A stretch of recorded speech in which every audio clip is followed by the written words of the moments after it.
So today we are continuing on with the Drugstore Roundup series. We've been doing this for the last month or so, talking about every brand that has launched products at the drugstore, going through every single thing that's been launched, and then I've been giving you my reviews on all of the products I've tried under those particular brands.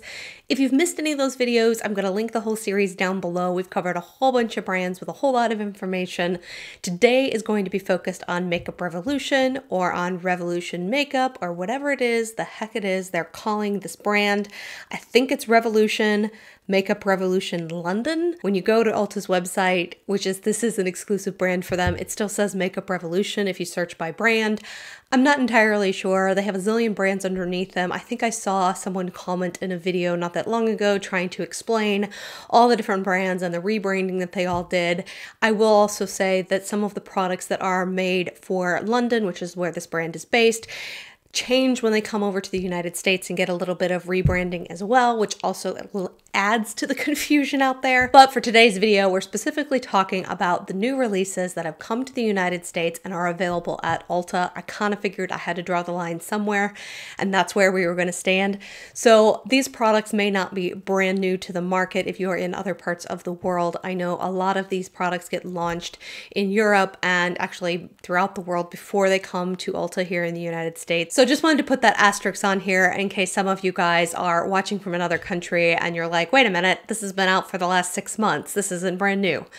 I got it. This is just what's launched for us here in the United States, new for Makeup Revolution. That was a long rambly intro. Let's go ahead and get into the products themselves. One of the things that Makeup Revolution I think kind of became known for is duping eyeshadow palettes.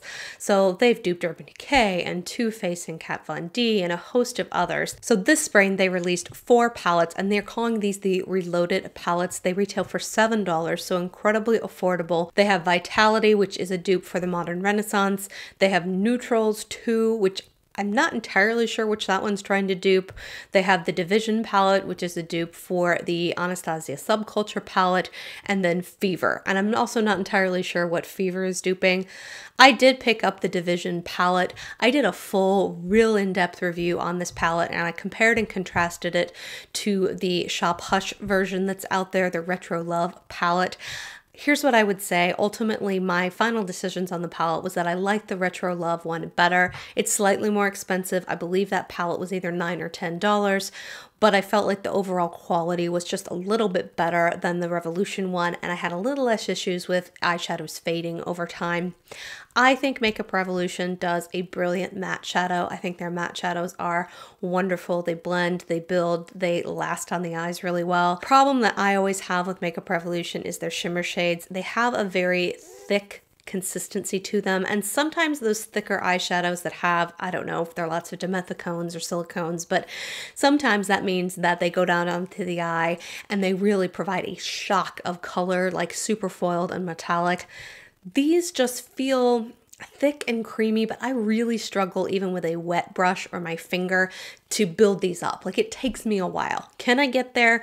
Absolutely. But I definitely don't think that their shimmer shades are the best at the drugstore by any stretch of the imagination. So in summary, I guess what I would say, great value, definitely a lot of fun if you're on a budget or if you're just starting out or you want to play with some new colors. This is a great way to go. Can't fault this at all, especially because Ulta likes to do those buy one get one half off sales, which then makes these palettes even more affordable. But for me personally, I feel like I just have other eyeshadow palettes and other eyeshadow palette formulas at the drugstore that I prefer. Next up, Makeup Revolution did a collab with a British beauty blogger. Her name is SophX. I believe that they launched these last year, but they're just now getting over to the United States this spring.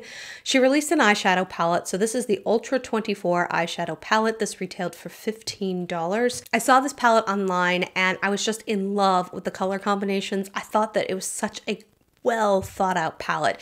You had bright pops of color in some matte shades and some warmths, but then you really got into some interesting neutrals and some cooler tones. And so it really, I thought, went the entire gamut between neutral, warm, cool, nice mix of pops of color, nice mix of shimmers versus mattes. I just looked at these colors and I thought, this girl really nailed an eyeshadow palette. She thought about the colors, she thought about the placement, she thought about combinations, and typically when I start getting into these larger pan palettes, so I start looking at something that's 24 or 30 or 35, I tend to glaze over a little bit. Me personally, I like my palettes to be a little more edited. I don't really love those big eyeshadow palettes. I feel like I just look at them and get overwhelmed. The formula of these mattes is gorgeous. I think they blend really well. They build to a nice saturated color. They're easy to work with. They're not so pigmented that you're like having difficulty blending them or just putting too much on your eyes, but they're not like so sheer that you have to build them up over and over and over again to get true color to show up. I think the shimmer shades struggle with the same things we just talked about in the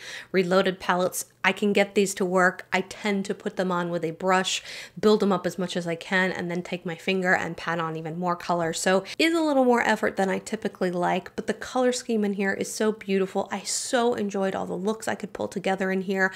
This is just one of those palettes that I looked at and felt inspired every time I used it. I used this palette and nothing but this palette for a solid week and felt like I had really cool eyeshadow every single day. So I'm willing to put in a little bit more effort when the eyeshadow is that inspiring, when I look at those colors and just feel like I can come up with so many different looks. So in my opinion, if this palette inspires you the way that it does me, I think it's worth a little bit of extra effort and a little extra TLC to get this to really build and look foiled and intense on the eyes. As it relates to the shimmers, the mattes I don't think you're going to have any difficulty with whatsoever. I will also say I don't feel like I noticed any real fading on this. I do use an eye primer, but when I use an eye primer, I didn't have any issues with fading or weirdness the way that I have with like the CoverGirl eyeshadow palettes we talked about earlier. So these I think are a little more effort to work with, but are totally worth it at the end of the day. The other product that they released with SophX is a highlighting palette. This retailed for $12. We'll just get right to the chase. This is a great palette. If you are interested in the eyeshadow palette, wait for a buy one get one half off at Ulta and just pick up these two items. The highlighting palette is lovely. So it has two distinct formulas in there. One that is a little bit more subdued and a little more natural looking. These three shades here are definitely your more subtle ones. And then these here are definitely your more foiled, shimmery ones. I personally can make this palette work on many fronts because it included a light sort of white base here, so I can mix this even with some of these darker shades and then wear them. The other thing I would say is the darker shades that are too dark for me, like this rose gold down here, is one of those ones that is so super foiled and pigmented. Like, I just swatched a few of these here. Like, you could absolutely wear these on your eyes as eyeshadows. And so I feel like this is a palette where I can wear just about every shade in here with a little bit of mixing. And so for me, I've been kind of anti highlighter palette, anti-contouring palette, because I always feel like when you're as fair as me, you're only going to have 2, maybe 3 of the shades in a palette that work for you. So more than half the palette, for the most part, in my experience, doesn't work when you're talking about contour or highlighting palettes. I haven't been this excited about a highlighter palette in a while. The shades all last on my skin. I have no issues with fading. They're just beautiful formula, just absolutely beautiful formula. Love her thought process for the colors she put in here. I definitely think it's going to work for just about every skin tone out there. Definitely one of my favorite highlighting palettes from the drugstore or even from high end. So love this one. Next up, they released a very large format eyeshadow palette. This is their Flawless 4 eyeshadow palette. Retails for $15, comes with 32 different shades. The colors in here are definitely beautiful. Could be a great starter palette for a lot of people, but I personally don't love larger 30 plus pan eyeshadow palettes anyway, so I did skip this one. The other thing that I think Makeup Revolution is well known for is their chocolate bar palettes. Initially, they set out to kind of dupe the Too Faced chocolate bar palettes, and then they just went crazy, launching a whole bunch of different color combinations in this chocolate bar themed. So they launched 4 more for spring. They launched the 24 karat chocolate bar palette. They launched the Elixir chocolate bar palette, the Rose Gold chocolate bar palette, and the Mint chocolate bar palette. So there are definitely hints here of more high-end palettes. The Rose Gold palette is definitely looking a little bit like the Huda one. The Elixir chocolate palette is looking a little bit like the Modern Renaissance palette, and so on and so forth. So For my money, I have a lot of these palettes. None of the color combinations in here really got me super excited, so I did make the decision to go ahead and skip over these. Next up, they released a couple of what they're calling pro products. So they released a Pro HD Amplified Get Baked Face Palette. This retailed for $20. It appeared to be a whole slew of shimmery blushes and highlighters. I didn't really notice a whole lot of bronzers unless potentially some of those more goldy shades would work as bronzers. I look at things like this and I think, I don't really need that big of a face palette with that many blushes in it, so I made a decision to skip over that. They also released a Pro HD Amplified Brighter Than My Future palette. This had a whole bunch of different highlighters and gradient products and potentially things you could use as bronzers. I feel like this palette, along with the one we just talked about, are ones that would be great for new makeup artists who are building a kit and just want a couple of things to toss in their bag. They're going to work for a lot of different skin tones. Once again, I look at that and I just think that's a lot in one palette. I don't think I would probably end up reaching for it. Also in this Pro line, they released 2 eyeshadow palettes. So these are their Pro HD Amplified 35 palette. These retail for $20. They have a more pastel-y looking one that was called Exhilarate and a more warm toned palette that was called Socialite. I looked at Exhilarate in the store because I thought, that's at least a different color scheme than I've seen before. Maybe I'd want this. But the more I looked at it, the more I was like, I don't need 4 different shades of lavender. I don't need 5 different shades of baby blue. I just started looking at this and thinking, I'm not gonna reach for all these shades. It's just too much in one palette. So for all the reasons I've talked about, at the risk of sounding super redundant, I skipped over this one as well. And final eyeshadow palettes they released. These are the Life on the Dance Floor eyeshadow palettes. They released one called VIP and one called After Party. In theory, if you put these side by side, it would be every neutral you would ever need. I look at them and I think I have these colors in other palettes. It's not really inspiring me to create new looks. So neither one of these were things that I thought I really needed in my makeup life. So I skipped over those. They also released some lipsticks under this Life on the Dance Floor kind of collection. So there are Life on the Dance Floor VIP lipsticks, guest list lipsticks, and after party lipsticks. So you've got your nudes, your deeper vampies, and then more of your reds and berries. I have nothing against their lipstick formulas. I've tried a couple of them in the past. I thought they were fine. There were nothing to like write home about, but they weren't bad. So I guess I would just put them in the average lipstick category. Nothing wrong with them, but it's not one that I was like, yes, I love this formula so much that I'm going to go seek this out. So I looked at these shades in store and I thought, I don't know. I have all these shades. I have shades very similar to them. And because the formula itself wasn't something that was like drawing me in, I did make the decision to skip those. Except they released a couple of highlighter palettes. So they released the Ultra Pro Glow for $15. And then they also released the Ultra Pro Glow 2 for $15. I looked at the Pro Glow 2 in store and I thought it looked a little glittery. And unlike the SophX palette, which had a lot more I would consider to be lighter toned highlights in it, this one definitely leaned more towards people with medium to deep skin tone. It did have a white in there, so I definitely could have mixed it, but at that point I felt like I had the SophX palette and I so enjoyed the different formulas and finishes in that one that I just didn't really feel like I wanted to try this one. I did, however, make the decision to pick up the Ultra Pro Glow. It looked very soft and pastel-y. I ordered this one sight unseen online.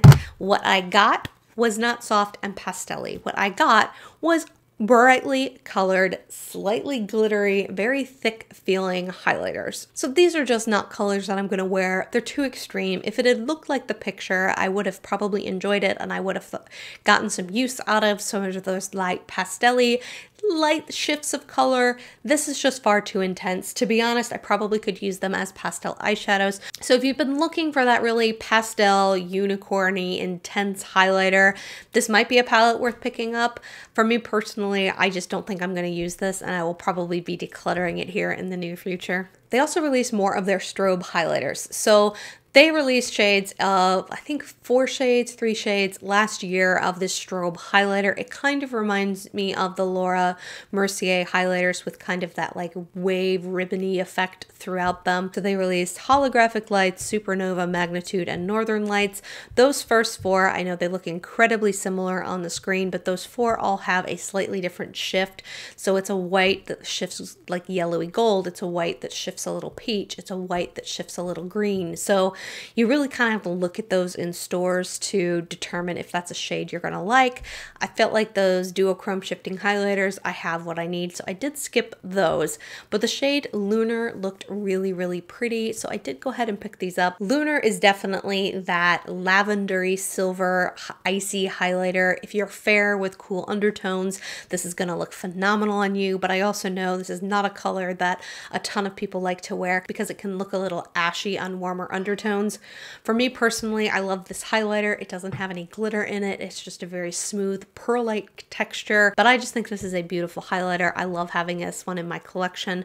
I highly recommend these Strobe highlighters. Definitely check them out in stores. There's a myriad of colors besides the 5 that launched for spring, so I think this is definitely an underrated product at the drugstore. Except they released a couple of setting sprays. So they released a Pro Fix fixing spray for $8 and then a Sport Fix Extra Hold Makeup Fixing Spray for $8. But I am personally stuck in my ways with the Scandinavia ones. They just do me no wrong, so I did make the decision to skip these. They also released 3 loose baking powders. So they released Ghost Baking Powder, which was just pure white, Lace Baking Powder that was more of a light lemony banana color, and then Terracotta Baking Powder, which is obviously meant for tan to deep skin. I don't personally do any baking. Every time I've tried it with various powders and or concealers, it always makes my under eye look older. It makes it look more dry and wrinkly and crepey. It just exaggerates every fine line I have.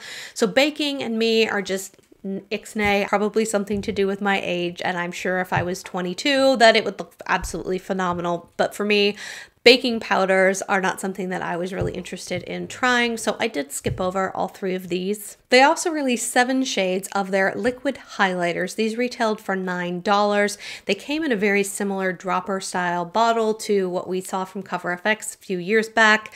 I did pick up the shade Starlight. This was kind of their lightest, more natural shade.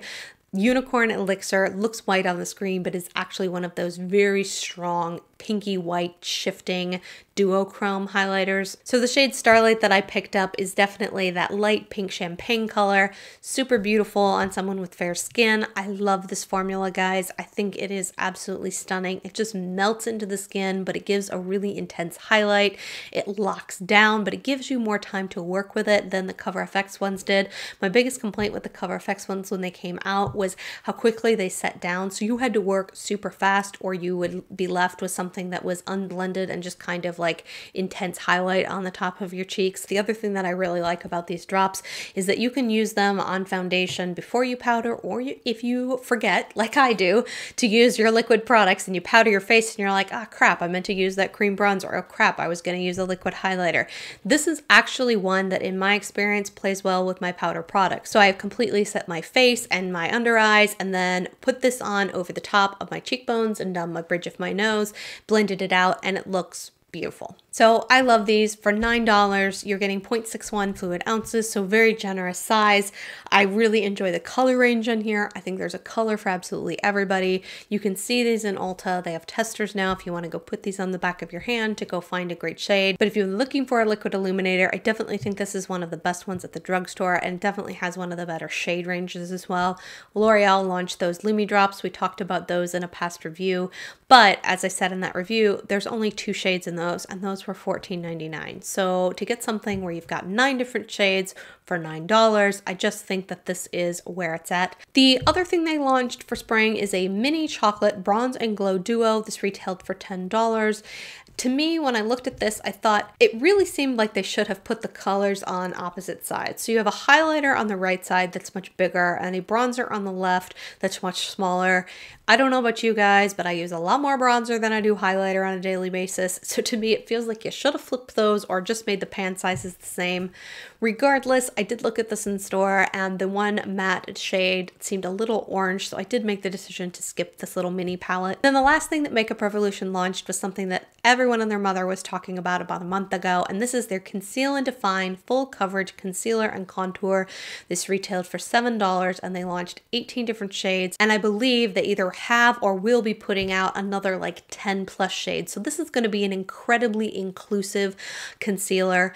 Everyone was comparing it to to the Tarte Shape Tape when it came out. I did do a separate video with a head-to-head test with the Tarte Shape Tape and this concealer. I will link that down below and put it in a little card here if you're interested in kind of seeing these applied side by side and seeing how they wear throughout the day. I did test the two more cool leaning shades, C1 and C3. C1 is very, very light on me, so I almost feel like it's too light. Gives me sort of that panda white bright under eye, which is not my favorite. And then on the flip side, C3 is actually pretty good for me. So that is kind of the shade that I was reaching for more often than not. But as far as the formula goes, it's definitely not as full coverage as the Shape Tape. I definitely think it gives good coverage. It's probably high medium versus full like the Shape Tape.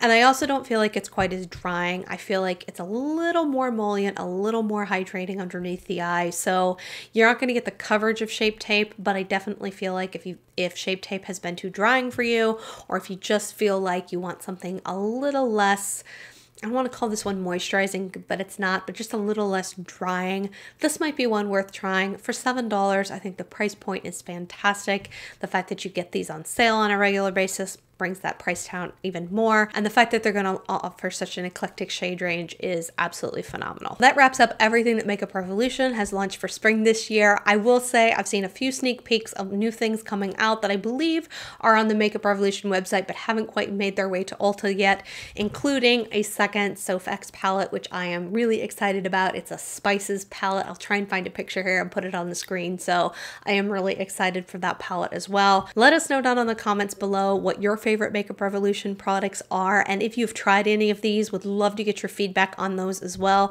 I love that in these past videos you guys have been sharing what's working and what's not and what you've really been loving, because obviously I don't have the money or the time to try every single product that a brand launches. So I love when you guys can share what you've tried and what's working for you or what's totally bombed. I haven't done a final count, but I believe we've got about 4 or 5 more of these videos planned to wrap up the rest of drugstore launches for spring. And then, like I mentioned, I think in an earlier video, I want to come back and kind of compare and contrast similar formulas and similar products that I've seen launched across a slew of brands and kind of give you my thoughts on those. So look for those coming from me soon, but I hope you guys are having a great day. Look forward to talking to you soon. Bye.